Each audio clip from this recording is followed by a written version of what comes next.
Bismillahirrahmanirrahim. Assalamualaikum warahmatullahi wabarakatuh.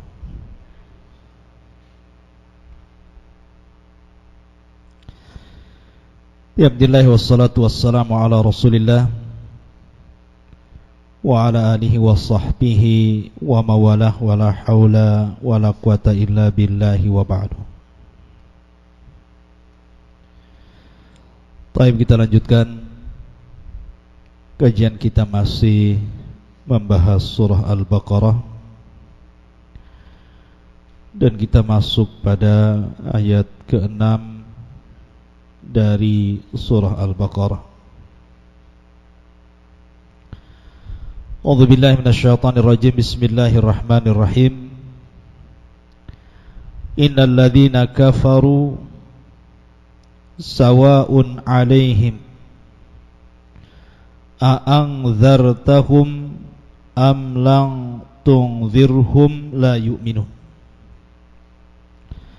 Khatamallahu ala qulubihim wa ala sam'ihim wa ala absarihim ghishawatun wa lahum adzabun 'adzim. Sesungguhnya orang-orang kafir, sama saja engkau beri peringatan kepada mereka atau tidak engkau beri peringatan kepada mereka, la yu'minun, mereka tidak akan beriman.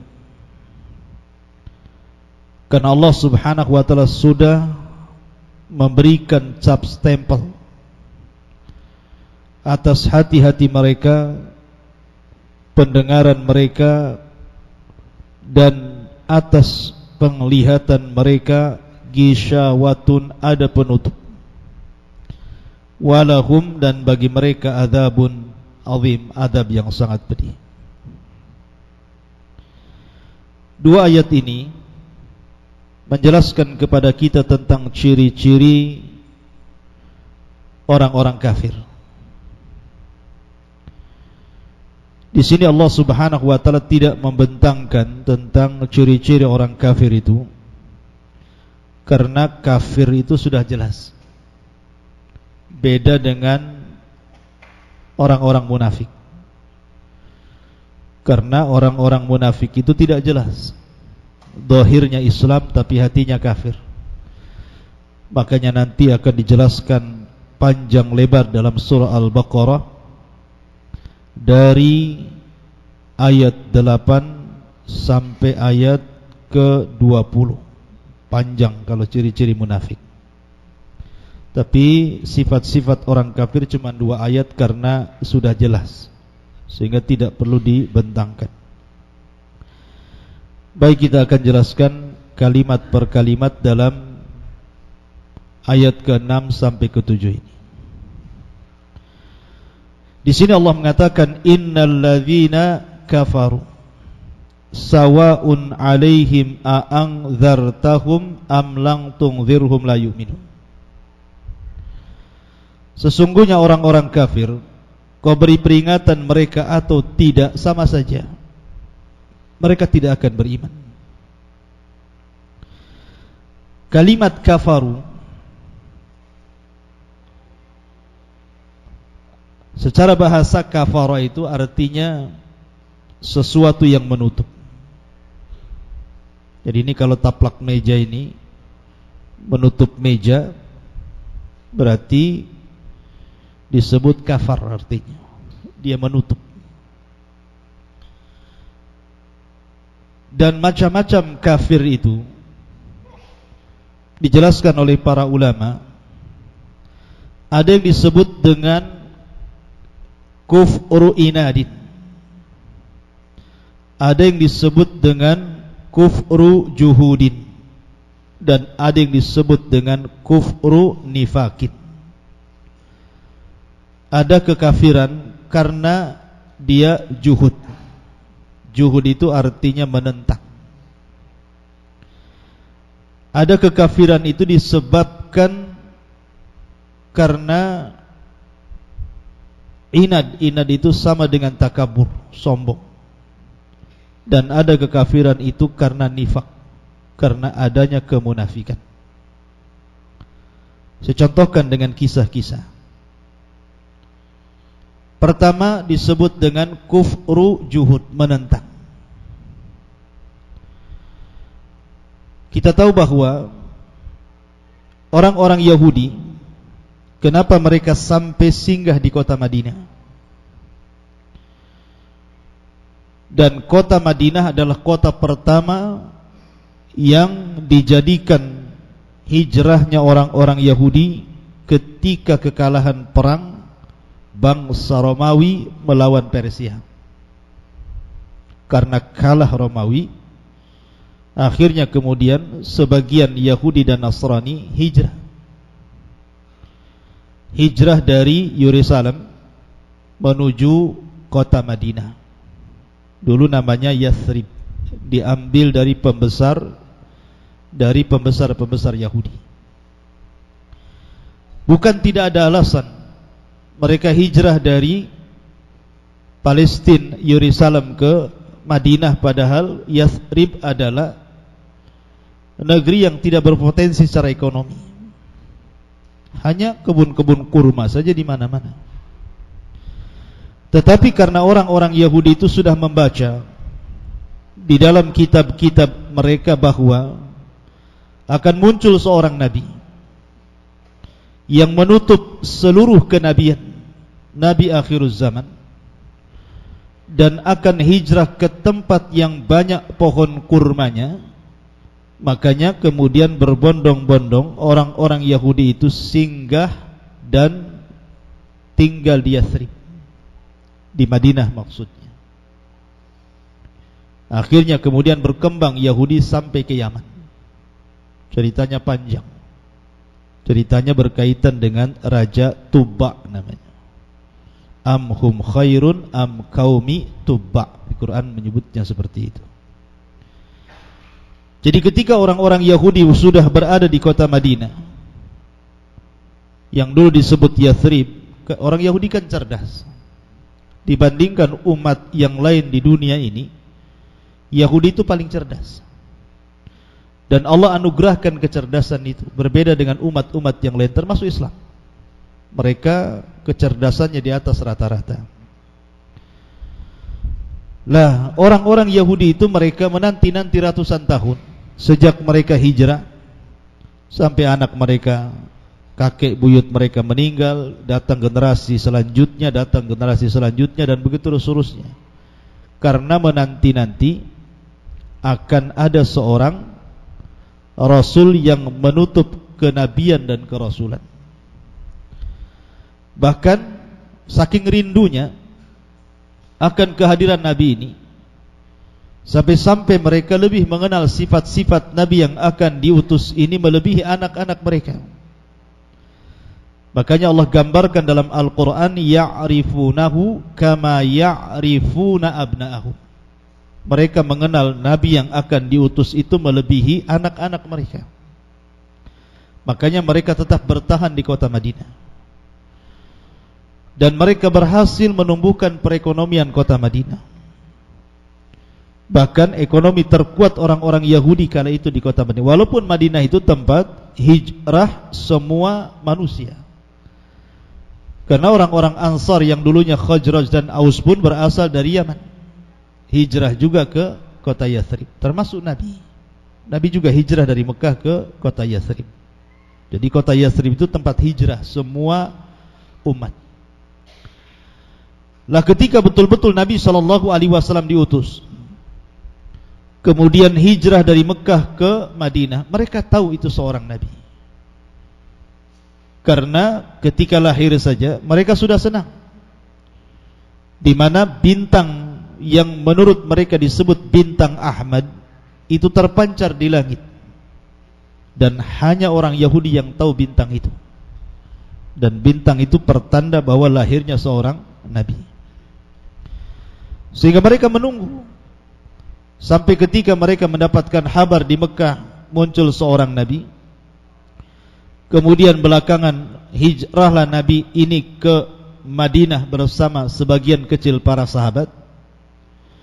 Maka Nabi SAW kemudian mengajak mereka, bahkan berdebat dengan mereka. Dan mereka tahu itu Nabi SAW yang mereka nanti-nantikan, yang tercatat dalam kitab-kitab mereka. Masalahnya,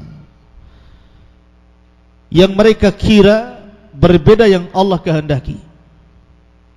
Mereka menghendaki bahwa Nabi yang diutus itu dari kalangan mereka. Maksudnya dari kalangan Nabi-Nabi Bani Israel.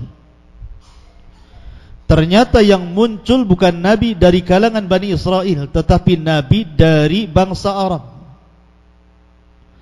Yang kedua, setelah ditelusuri silsilahnya, tidak sampai kepada Ya'qub yang notabene adalah Israel, tetapi kemudian sampai kepada Ismail yang notabene dia adalah anak daripada budaknya Ibrahim. Dari sini kemudian menyambung-nyambungkan nasab Nabi SAW sampai ke atas. Mereka tahu Nabi SAW adalah seorang Nabi, karena mereka sudah berbagai macam menguji Rasul itu, mulai dari pertanyaan sampai kepada upaya pembunuhan, dan tidak berhasil. Tetapi karena dalam hati mereka itu ada kufru juhud, kekafiran penentangan tadi, dari situ mereka tidak mau beriman kepada Nabi SAW.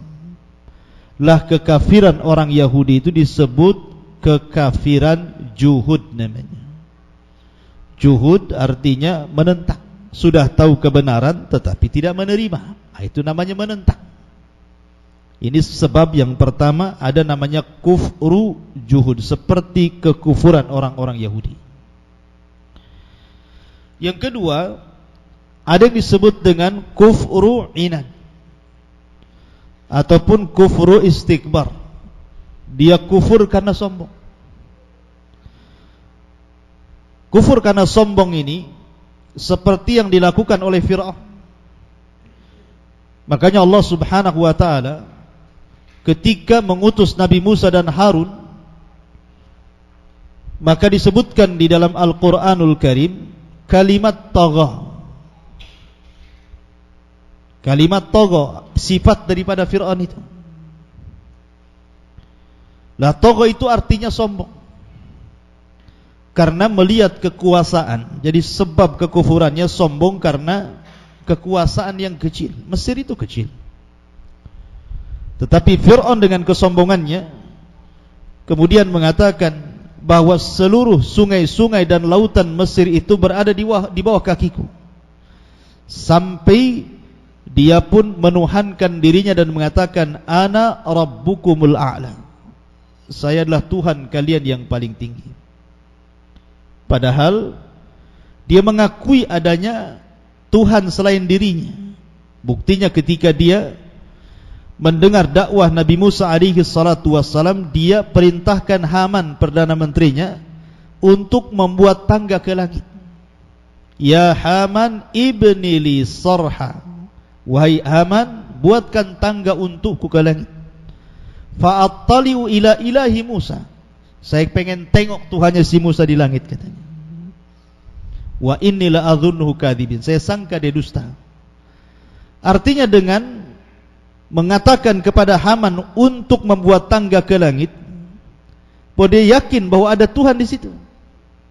Buktinya ketika dia sakaratul maut, dia sempat mengatakan, amantu bima amanat bihi banu Israel, aku beriman dengan apa yang telah diimani Banu Israel.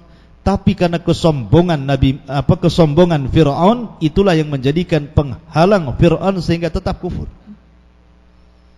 Walaupun sudah ditampakkan banyak mukjizat Fir'aun itu. Mukjizat yang ditampakkan itu banyak sekali. Yang disebutkan di dalam Al-Quran aja 9 mukjizat. Dan Fir'aun melihatnya. Bukan hanya melihatnya, merasakan mukjizat itu. Seperti tiba-tiba kemudian air menjadi darah, tiba-tiba banyak belalang di mana-mana, kodok di mana-mana, kutu di mana-mana. Setelah kemudian meminta doa kepada Nabi Musa, semua hilang. Lah itu kan semua mukjizat yang tampak kepada Fir'aun. Tapi Fir'aun kemudian ya, mereka atau dia sombong, persis seperti kekufuran iblis. Iblis kufur itu karena sombong. Makanya Allah mengatakan aba wastakbara wa kana minal kafirin. Iblis itu enggan, iblis itu sombong, makanya dia termasuk orang kafir. Kapan itu? Ketika iblis disuruh sujud kepada Adam alaihi salatu wassalam. Iblis tahu ketika para malaikat semua sujud menunjukkan bahwa Adam lebih mulia dibandingkan dirinya. Karena Allah tidak pernah memerintahkan malaikat untuk sujud kepada iblis. Artinya iblis tahu bahwa ini makhluk mulia. Tidak mungkin kalau tidak mulia Allah memerintahkan malaikat untuk sujud, termasuk juga dirinya. Tetapi kemudian dia menggunakan kias batil dan mengatakan ketika Allah Subhanahu wa taala kemudian memberikan alasan kenapa engkau tidak sujud kepada makhluk yang kuciptakan dengan kedua tanganku. Artinya bahwa iblis sudah tahu bahwa Adam jauh lebih baik. Pertama, Adam diciptakan dari kedua tangan Allah. Allah langsung yang menciptakan Adam. Yang kedua, Allah Subhanahu wa taala langsung tiupkan ruhnya, tidak lewat malaikat yang meniupkan ruh.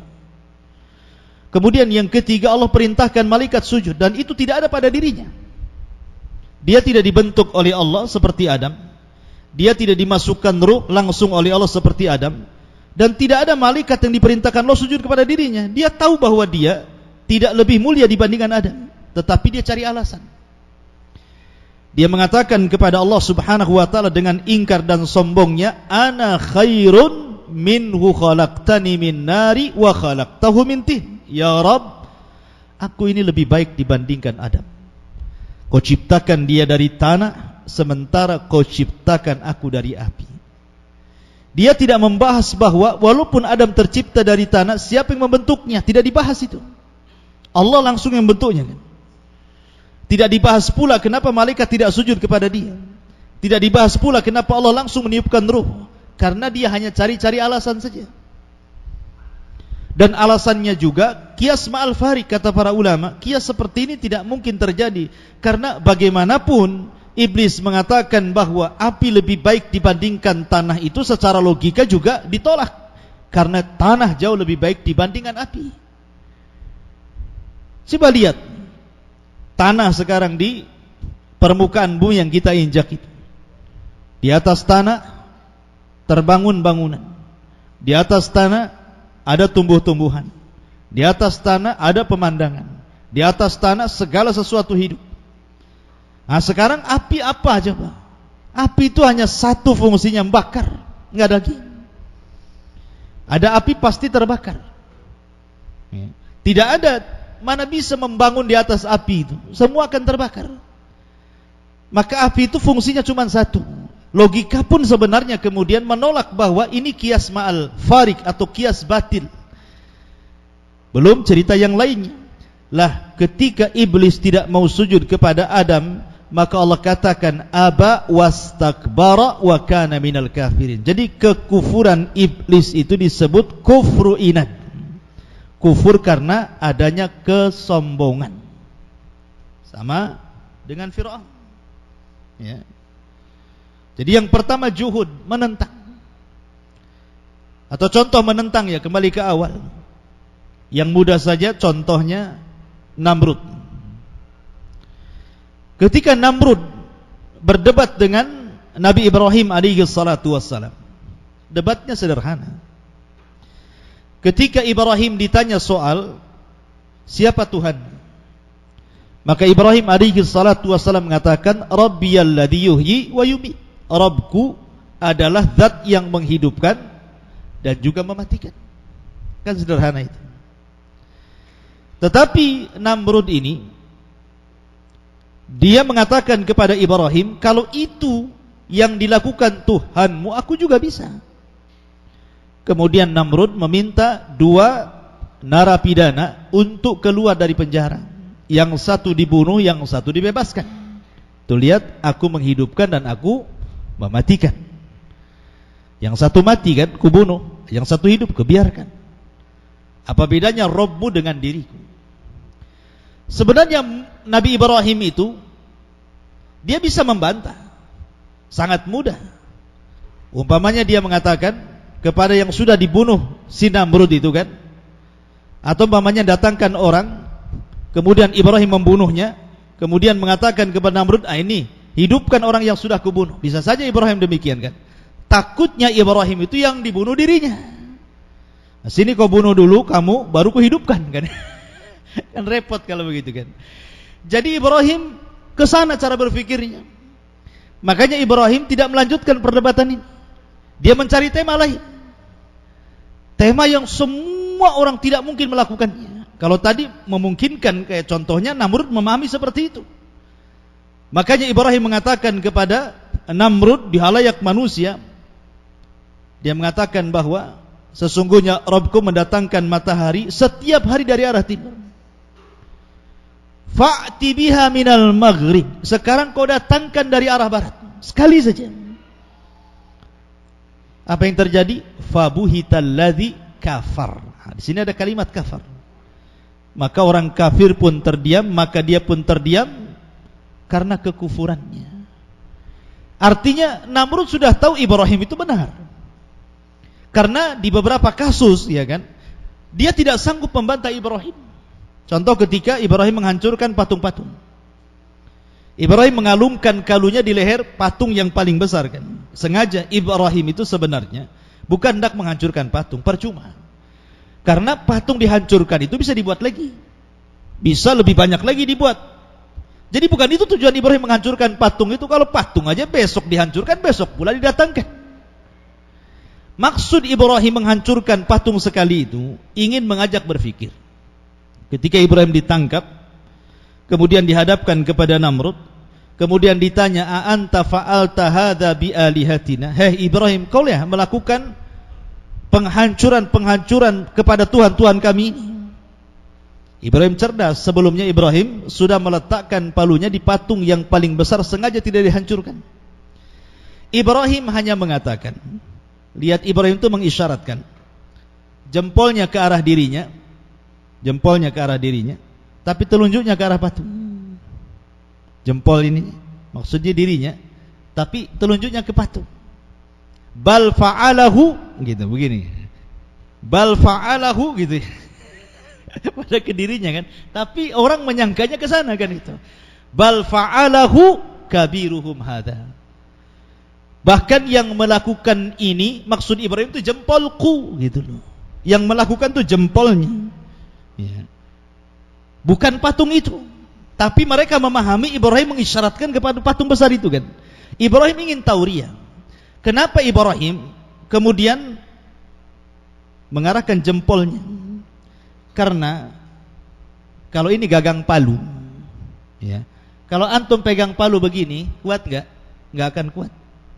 Kalau antum jempolnya dijepitkan gini, pasti kuat. Jadi yang menghancurkan itu kekuatan palu ada di jempol. Itu maksudnya, jempolku loh yang melakukannya. Tapi telunjuknya diisyaratkan kepada patung besar, namanya tauriah namanya. Ya, jadi berdusta tidak langsung namanya tauriah disebut. Lah Ibrahim ketika ngomong seperti itu, Ibrahim seolah-olah ingin berhujjah kepada Namrud dan para penyembah berhala gitu. Aku tanya dia. Makanya kemudian mereka mengatakan, ya Ibrahim, kamu sudah tahu dia tidak bisa bicara. Makanya kan Ibrahim mengatakan fas'aluhu in kanu yantiqun. Jangan salahkan aku, tanya dia kalau bisa bicara. Mereka mengatakan, ya Ibrahim, kau sudah tahu patung-patung itu tidak bisa bicara. Maknanya kalau kau sudah tahu bahwa patung tidak bicara, ngapain disembah gitu maksudnya. Itu yang ingin sampai ke situ Ibrahim itu. Tetapi walaupun mereka kalah hujah, ketika mereka kalah hujahnya, mereka menggunakan kuatul hujah. Hujahnya itu kekuatan, bukan hujahnya argumen. Makanya dia mengatakan fa'ahrikuhu, udah bakar saja Ibrahim itu. Bukan debat lagi, sudah main kekerasan, ya. Karena tidak sanggup membantah masalahnya. Lah ketika tidak sanggup membantah, akhirnya membuat kekuatan, disuruh dibakar Ibrahim. Menunjukkan bahwa kekufuran Namrud itu karena juhud, karena menentang, sudah tahu yang benar, tetapi dia masih ngeyel bahasa kitanya. Nah, itu disebut kufrun juhud. Ada kufrun inad, kufrun sombong. Ada namanya kufrun nifak. kekafiran karena adanya nifak. Seperti di zaman Nabi sallallahu alaihi wasallam. Di kota Madinah dulu ada dua kabilah besar, itu berasal dari Yaman. Pertama disebut kabilah Khazraj, yang pemimpinnya Sa'du ibn Ubadah. Kemudian yang kedua kabilah Aus, pemimpinnya Sa'ad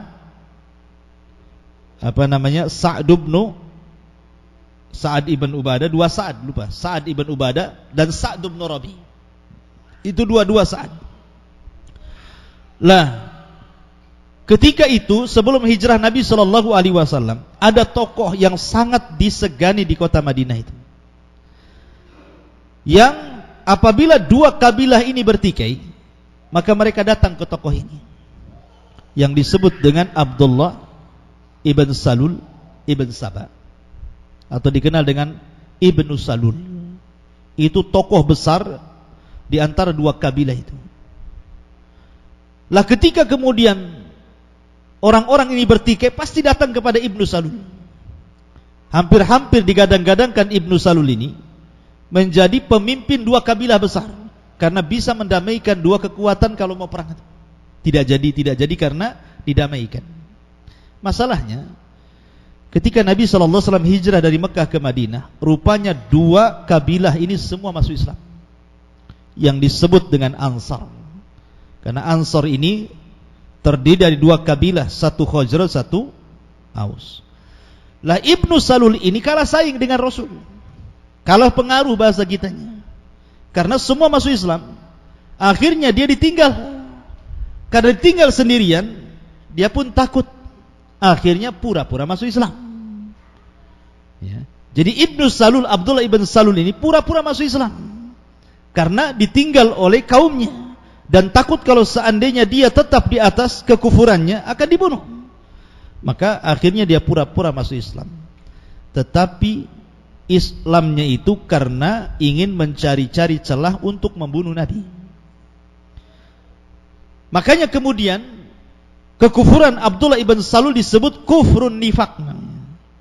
Kufrun nifak artinya menampakkan Islam tetapi menyembunyikan kekufuran.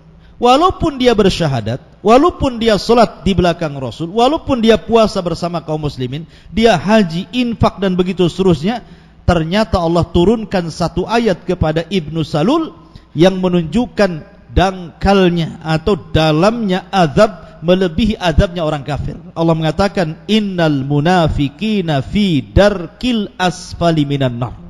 Sesungguhnya orang-orang munafik itu akan diletakkan di intip neraka yang paling dalam, lebih dalam dibandingkan orang kafir. Padahal dia bersyahadat loh ya.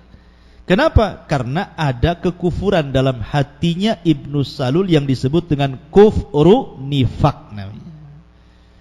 Ini penyebab-penyebab kekufuran.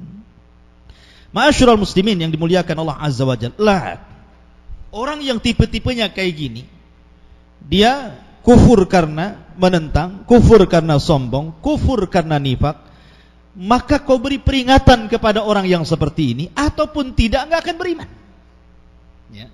Orang kalau sudah hatinya penuh dengan penentangan, penuh dengan kesombongan, penuh dengan kemunafikan, maka anzartahum am lam tunzirhum la yu'minu. Kau beri peringatan dia ataupun tidak, enggak akan beriman orang seperti ini. Ya, karena inilah kekufuran yang sangat berat, yang sulit menerima hidayah.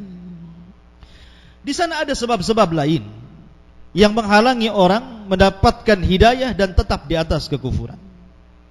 Seperti umpamanya karena hasad. Hasad juga bisa menghalangi hidayah dan penyebab orang itu bisa kufur. Contoh umpamanya hasadnya Abu Jahal. Abu Jahal itu ikhwan sebenarnya tertarik dengan Islam, dan dia ingin masuk Islam, Abu Jahal itu. Makanya Nabi SAW mendoakan Abu Jahal. Apa doanya? Allahumma a'izzal islama bi umaraini. Ya Allah, muliakan Islam dengan dua Umar. Maksudnya yang pertama Umar bin Khattab, yang kedua Amr ibn Hisham alias Abu Jahal. Sampai Rasul mendoakan. Ya. Kalau seandainya Abu Jahal masuk Islam, Islam akan kuat tuh. Ataupun kalau tidak Umar lah kan gitu. Tapi Allah pilih Umar dibandingkan Abu Jahal. Kenapa? Karena ada hasad di hati Abu Jahal. Hasadnya apa? Jadi suatu ketika datang Aqra ibn Habis yang sebelum dia masuk Islam kepada Abu Jahal. Ya Aba Jahal, kita berdua saja, nggak ada orang lain. Ayo kita bicara 4 mata atau 5 mata, kita lebihkan. Bagaimana menurutmu tentang si Muhammad itu? Nggak ada orang nih. Rupanya di luar prediksi Abu Jahal memuji Rasulullah. Dia mengatakan dia orangnya jujur. Dia orangnya jujur. Lisannya tidak pernah berdusta. Pokoknya dia puji betul. Tiba-tiba kemudian ditanyakan, kalau engkau mengatakan kepada si Muhammad itu dengan kalimat itu, lah kenapa kau tidak ikut dia? Kalau kau tahu dia tidak pendusta, dia orangnya jujur dan begitu seterusnya, kenapa kau tidak ikut dia? Lihat kata Abu Jahal, begini masalahnya. Abu Jahal itu dengan Nabi SAW beda kabilah. Walaupun sama-sama Quraisy, karena Quraisy ini kan bercabang-cabang kabilahnya. Lah Abu Jahal itu dari Bani Mahzum, tetapi Rasul itu dari Bani Abdul Manaf atau Bani Hashim. Bani Abdul Manaf dengan Bani Mahzum ini bersaing di tengah-tengah Quraisy. Mungkin kalau kita ini partai, 2 partai besar. Ya. Jadi kalau Bani Abdul Manaf berusaha untuk memuliakan jemaah haji, kami pun sama. Kalau Bani Abdul Manaf memuliakan fuqara wal masakin, kami pun sama. Kalau Bani Abdul Manaf melakukan kebaikan, kami pun sama. Pokoknya kami bersaing dengan dia. Dan antara kami dengan Bani Abdul Manaf tidak ada yang kalah dalam persaingan.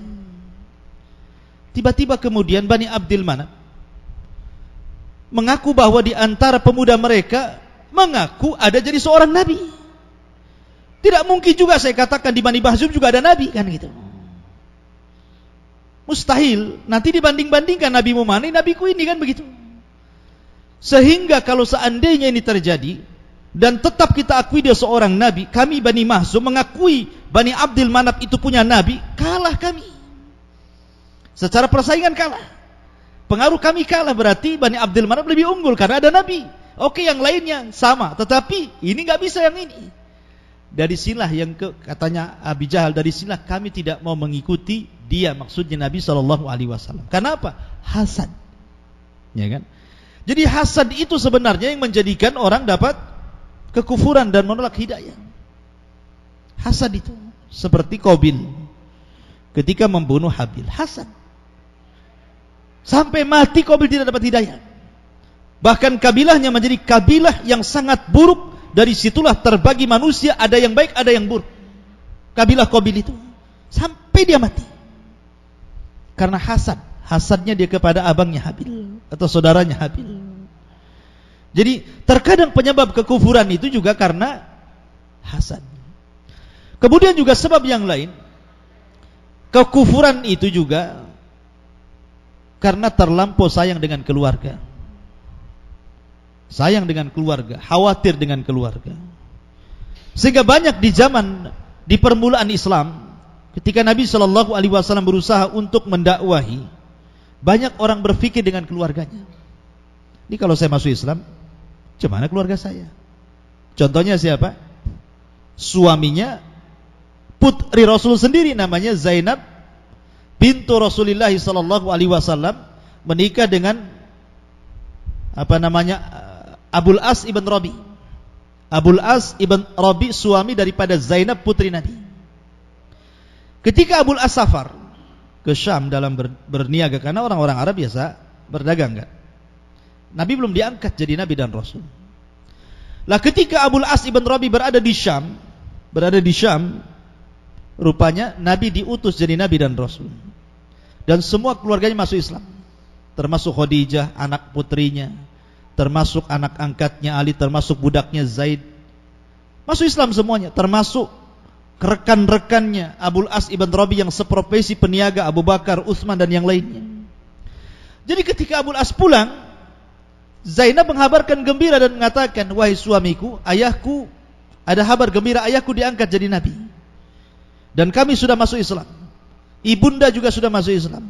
Saudara-saudaranya dia juga sudah masuk Islam. Maksudnya kawan-kawan dia sudah masuk Islam seperti Abu Bakar dan yang lain masuk Islam. Jadi Zainab menawarkan kepada Abul As bin Rabi, ayolah masuk Islam. Tapi jawaban Abul As bin Rabi, dia mengatakan, kalau aku masuk Islam mengikuti agama bapakmu, apa kata keluargaku? Ya kan? Apa kata kabilahku?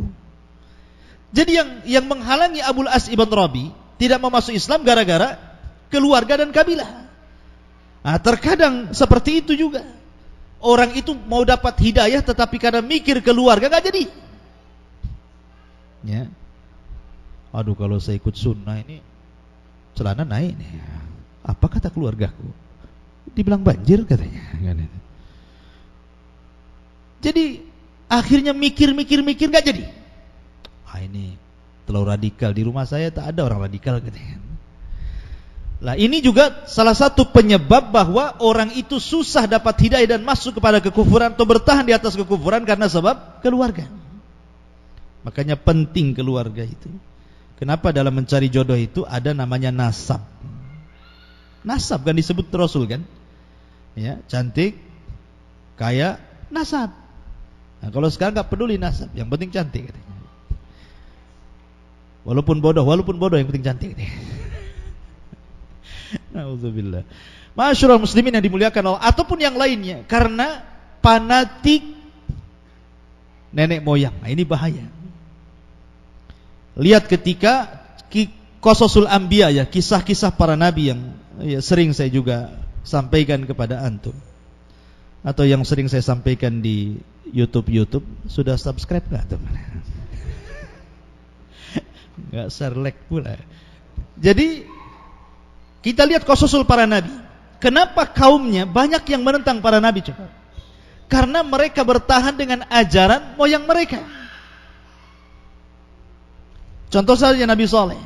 Nabi Saleh itu kan digadang-gadangkan untuk menjadi pemimpin. Qad kunta marjuuna anna. Ini kaumnya Nabi Saleh mengatakan seperti, Saleh, engkau ini diharapkan sebenarnya untuk menjadi pemimpin kami. Maksudnya sebelum ngaku jadi nabi. Kamu ini digadang-gadangkan. Karena nabi itu diutus tidak mungkin dari umat yang lain. Kalau dari umat yang lain tidak tahu masa kecilnya. Maka setiap nabi itu akan dibangkitkan di dalam umatnya itu supaya tahu bagaimana masa kecilnya, bagaimana akhlaknya, bagaimana keluarganya, supaya tidak ada celaan. Sehingga Nabi Saleh ini kan dari keluarga terpandang. Sebelum dia diangkat jadi nabi, orang-orang itu menganggap Saleh ini akan jadi pemimpin mereka. Sehingga mereka mengatakan, qad kunna marjuun anka.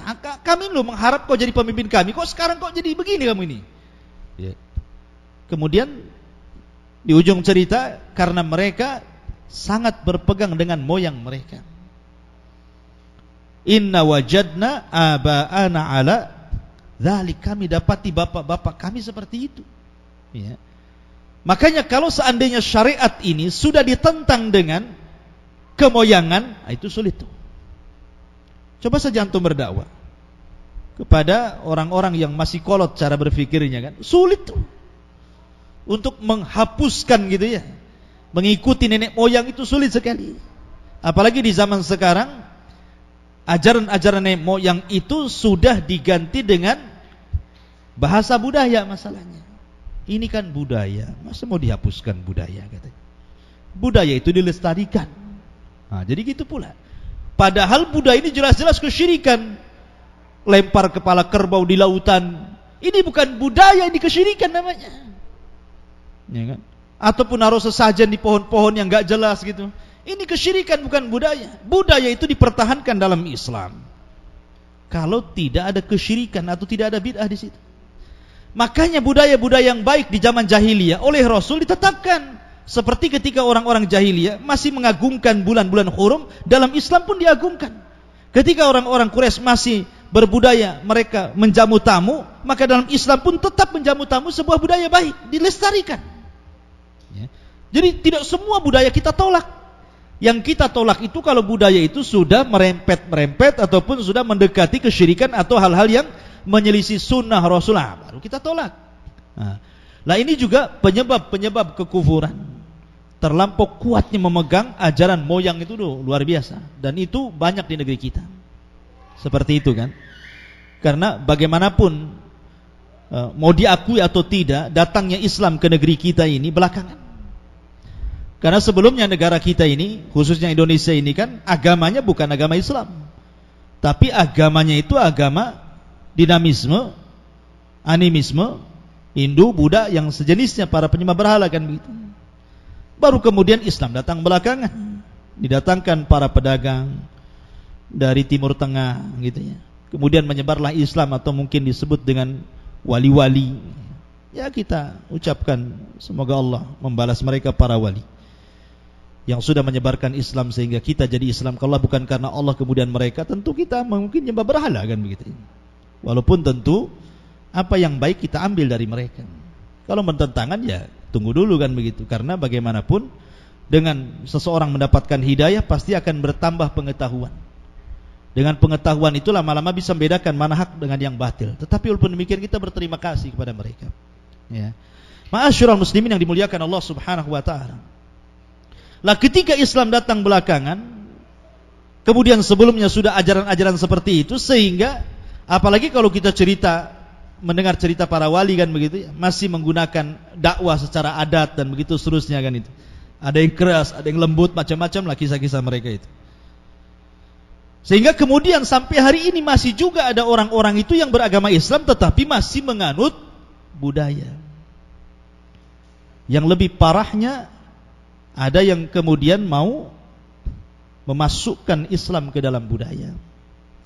Artinya bahwa seolah-olah budaya yang bertentangan itu dianggap bagian daripada Islam. Bahwa Islam itu bersahabat dengan budaya.